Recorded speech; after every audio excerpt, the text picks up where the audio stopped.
आज के हमारे जो प्रधानमंत्री है वो आज हैदराबाद आने वाले हैं।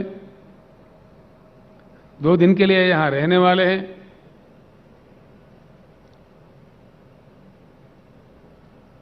गला फाड़ फाड़ के हमारे खिलाफ बोलने वाले हैं।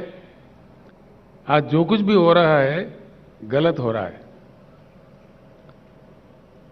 जो कुछ भी किया जा रहा है गलत किया जा रहा है। ऐसे स्थिति में देश को खामोश नहीं रहना चाहिए। आवाज उठाना चाहिए, सबको एकत्रित होना चाहिए और एक परिवर्तन ऐसा वैसा नहीं, एक उच्च गुणवत्ता वाली परिवर्तन। We need to bring in a qualitative change in Indian politics.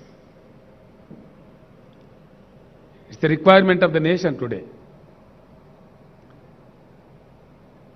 आज के हमारे जो प्रधानमंत्री है वो आज हैदराबाद आने वाले हैं। 2 दिन के लिए यहां रहने वाले हैं।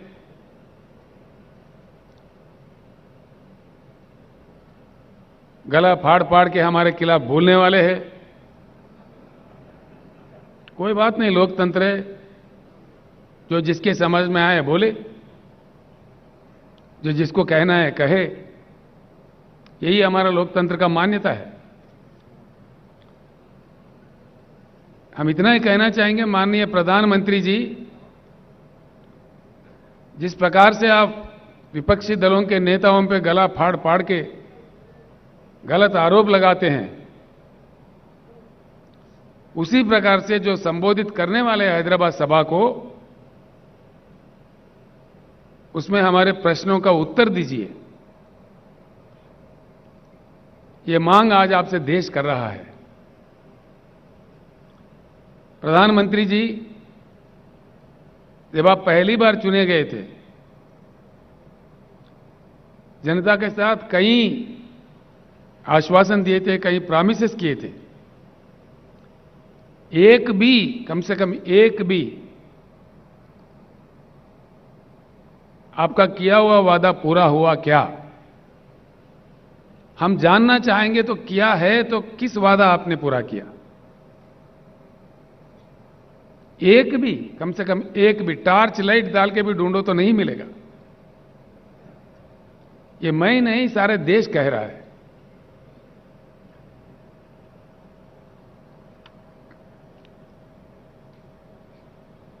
आप समझते हैं आपसे बड़ा बुद्धिशाली कोई है ही नहीं। ठीक बात है। किसानों के बारे में, जो हमारे देश का बहुत बड़ा हिस्सा है, देश के अन्नदाता है, आपने कह दिया कि किसान का इनकम डबल करेंगे। डबल तो हुआ ही नहीं, खर्चा डबल हुआ जरूर। आपने जिस प्रकार से डीजल बढ़ा दिए, पेट्रोल बढ़ा दिए, बिजली का कीमत बढ़ा दिए, खाद का कीमत बढ़ा दिए, उससे इन्वेस्टमेंट डबल जरूर हो गया है। भले ही मैं हैदराबाद से कह रहा हूं कि हिंदुस्तान के हर किसान ये बात जानता है, वो उनका पर्सनल एक्सपीरियंस है। और आपने जिस प्रकार से 3 बिल लाए हैं खेती किसानी को लेकर के, 13 महीने इस देश में किसानों ने आंदोलन किया आपके सरकार के खिलाफ, आपके नीतियों के खिलाफ। आप किस प्रकार के गंदे गंदे आरोप हमारे अन्नदाताओं पर लगा रहे थे। आपने तो उनको उग्रवादी कह दिया, खालिस्तानी कह दिया, जो आपके मन में आए मनमानी कह दिए। आपके मंत्रियों ने आंदोलनकारियों पे जीप चढ़ाए, कार चढ़ाए, मार दिए, हत्या भी किए। और उस दौरान 700 किसान वीर गति पाए। आंदोलन लड़ते लड़ते 700 किसान का मृत्यु हुआ। आपको इस चीज का एहसास ही नहीं है।